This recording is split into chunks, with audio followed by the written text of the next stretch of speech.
네, 여러분 반갑습니다. 네, 오늘은 하나님의 선교, 미시오 데이 개념에 대해서 좀 생각을 해보겠습니다.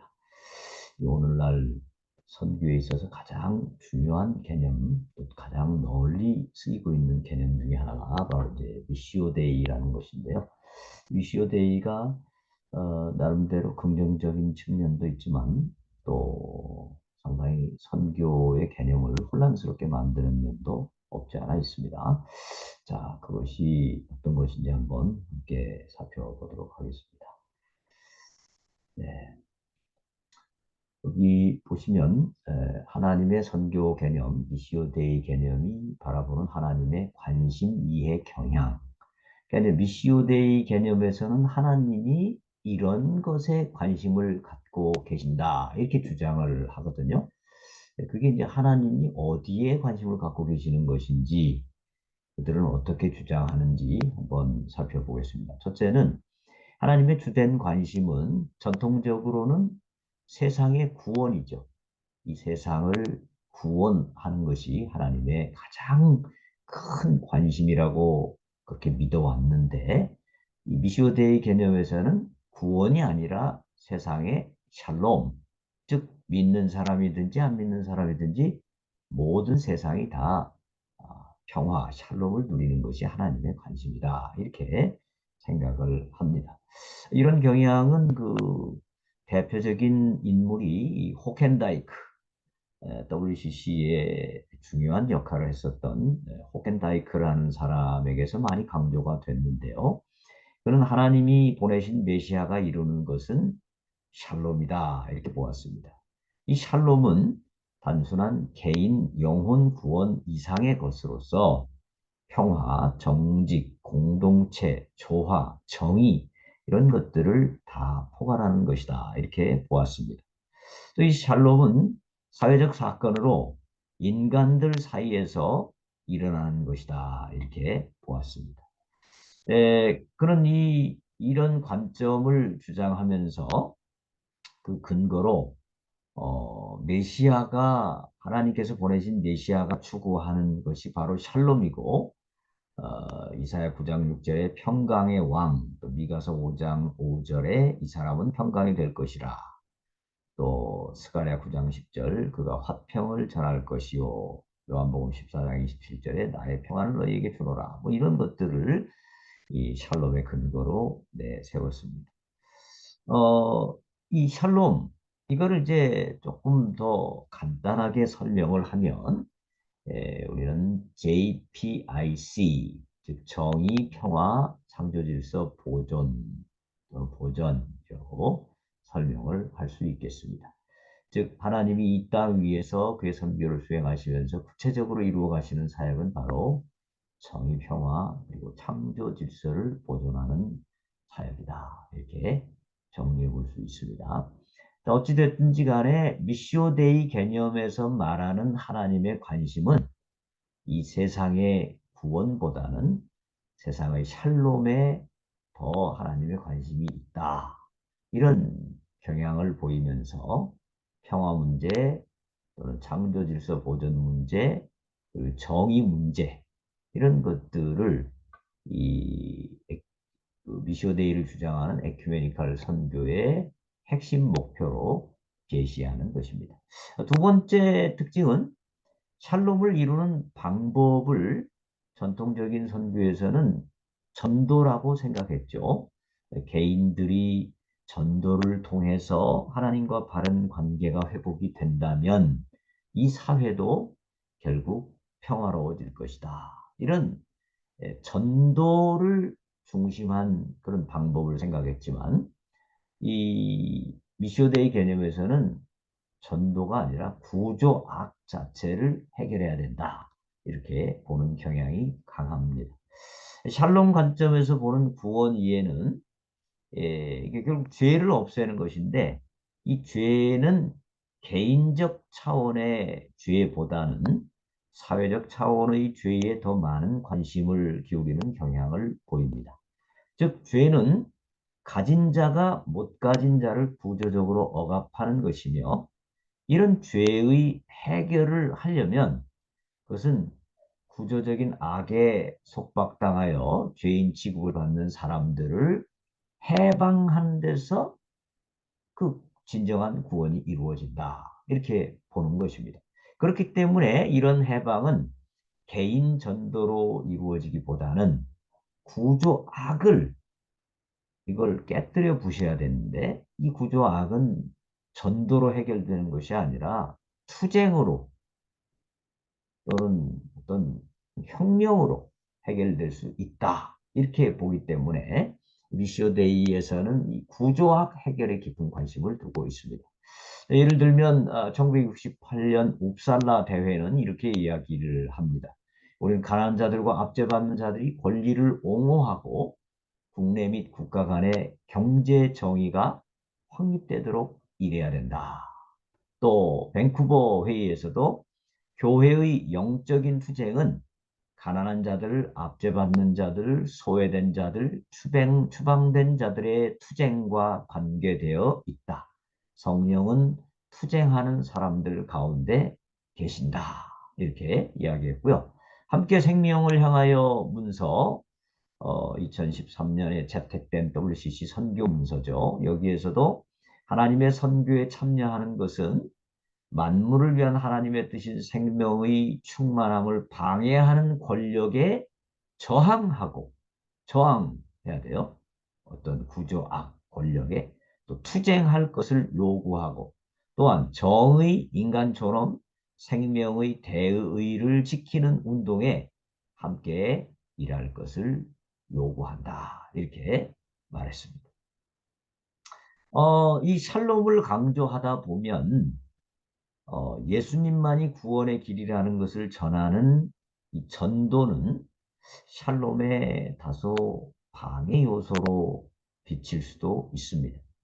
비체돔은 말하기를 이 미시오 데이를 주장한 학자 중에 한 분이죠. 이분은 말하기를 그러나 복음이 선포될 때 인간들 사이에는 장벽이 형성된다. 왜냐하면 신앙을 가지게 된 사람들은 특별한 생활 방식, 그것을 가진 공동체로 모이기 때문이다. 이렇게 말을 했습니다. 즉 복음 전도로 인한 갈등 가능성을 언급한 것이죠. 이런 점에서 이 미시오데이 관점은 전도를 상당히 부정적으로 보는 경향도 있습니다.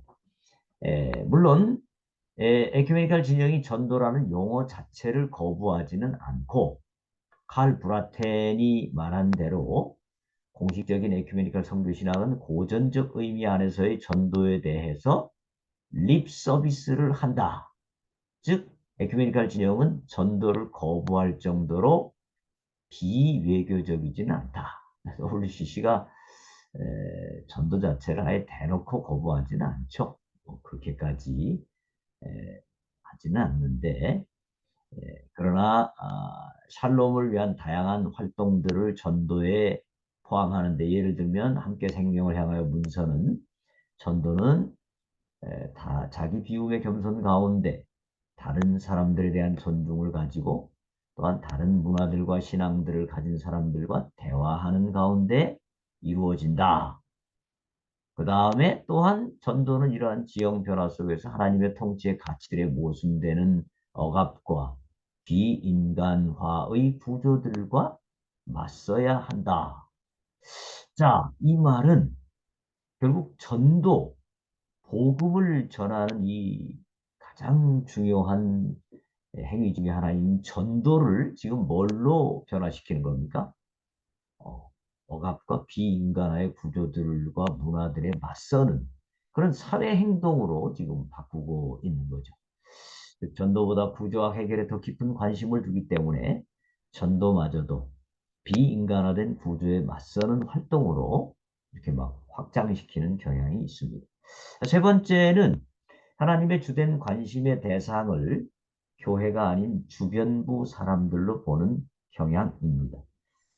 전통적인 신학에서도 하나님께서 온 세상에 관심을 갖지 않으신 것은 아니죠. 당연히 온 세상을 하나님께서 지으셨기 때문에 하나님께 관심을 가지시지만 그 세상과 하나님께서 특별히 택한 사람들로 이루어진 교회 사이에는 분명한 구분이 있고 이 교회는 하나님의 특별한 사랑과 관심의 대상이었던 것은 틀림없죠. 교회는 그리스도의 몸이고 하나님의 백성이고 하나님의 자녀들의 모임입니다. 또 교회는 지상에서 유일하게 구원의 복음을 맡은 기관으로서 복음을 전할 유일한 기구이기 때문에 당연히 하나님의 특별한 관심의 대상이었습니다. 그러나 이제 하나님의 선교 미시오데이 관점에서 보면 이야기가 달라지죠.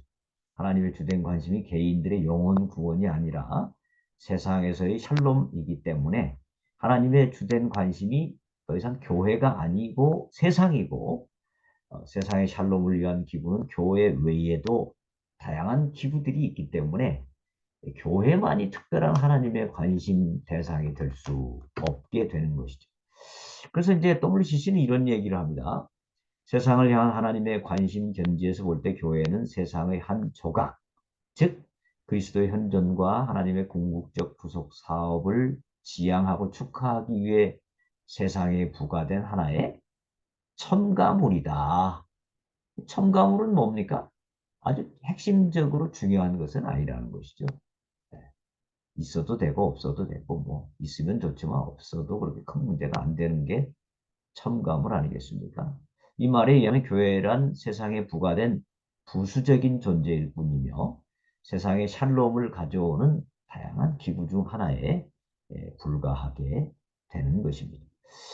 그래서 이제 이것은 이형기 교수는 이런 그 WCC의 견해를 탈중심적, 탈교회 중심적 교회관이다. 이렇게 명명한 바 있습니다. 참고로 이영기 교수는 WCC를 굉장히 지지하는 에큐메니칼 진영의 학자입니다.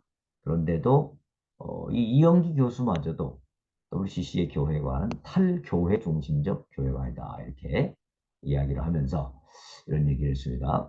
교회는 하나님의 최종적 목표가 될 수 없다. 오히려 교회는 하나님께서 전체 피조물과 교제하시는데 필요한 도구요. 성례전이다. 이렇게 진술한 바 있습니다. 그렇다면 이 미시오데이 개념에서는 교회가 주된 관심이 아니라면 그럼 하나님의 주된 관심이 어디에 있다는 것입니까? 아마도 가난한 자, 약자, 억압받는 자, 이 세 부류를 다 포함해서 흔히 주변부 인생 이렇게 표시할 수 있겠죠. 표현할 수 있겠죠. 주변부 인생이 하나님의 특별한 관심의 대상이 되는 이유가 뭐냐? 그것을 살펴보면 첫째는 하나님 자신이 가난한 자들의 옹호자이시고 상처받기 쉬운 자들과 지극히 작은 자들과 자신을 동일시하시는 하나님이시기 때문에 이들의 해방이 하나님의 주된 관심이 된다라는 것입니다. 둘째로 이 같은 이 주변부 인생들은 해방을 받아야 될 대상이지만 동시에 이들은 해방 사역을 이루어가야 할 주체, 즉 주도적 역할을 해야 될 사람들이라는 것입니다. 당연히 기존 권력층은 해방에 관심을 갖지 않죠. 오히려 그렇기 때문에 해방은 기존 권력층, 즉 상류층이 해방에 관심을 갖는 것이 아니고 그들은 어차피 현 상태가 계속 유지되기를 원하겠죠. 그래서 해방은 주변부 인생들로부터 시작되어진다. 그렇죠. 이런 점에서 산 안토니오는 무엇보다도 예수는 주변으로 밀려난 사람들, 가난한 사람들, 어린이들, 병자들, 공개된 죄인들 및 힘없는 사람들에게 우선순위를 부여하셨다. 따라서 그리스도의 방법에 따른 선교란 가난한 사람들을 출발점으로 해서 하나님의 나라를 엮어 나가야 할 것이다. 즉, 이 미시오데이 개념을 잡고 있는 이 에큐메니칼 선교 신학은 결국 하나님은 가난한 사람들로부터 시작해서 선교를 이루어 가시고 하나님 나라를 만들어 가신다. 아, 이 또 함께 생명을 향하여 문서도 선교의 목적은 사람들을 주변으로부터 권력의 중심으로 이동시키는 것이 아니라 그들을 계속 주변에 있게 함으로써 중심에 머물러 있는 사람들과 맞서는 것이다. 이렇게 주장을 합니다. 그래서 이거는 지금 선교 운동이 상당히 어떤 정치적 운동의 성격을 많이 띠게 되는 것이죠. 그게 바로 이제 이 사회 구원이라는 것을 이 미시오 데이 또는 에큐메니칼 신학이 관심을 갖기 때문입니다. 자, 여기까지 하고요. 다음 시간에는 이런 그 미시오 데이 개념이 과연 성경적으로 얼마나 지지를 받을 수 있을 것인가 하는 것을 한번 같이 살펴보도록 하겠습니다. 네, 여기까지 하겠습니다. 수고하셨습니다.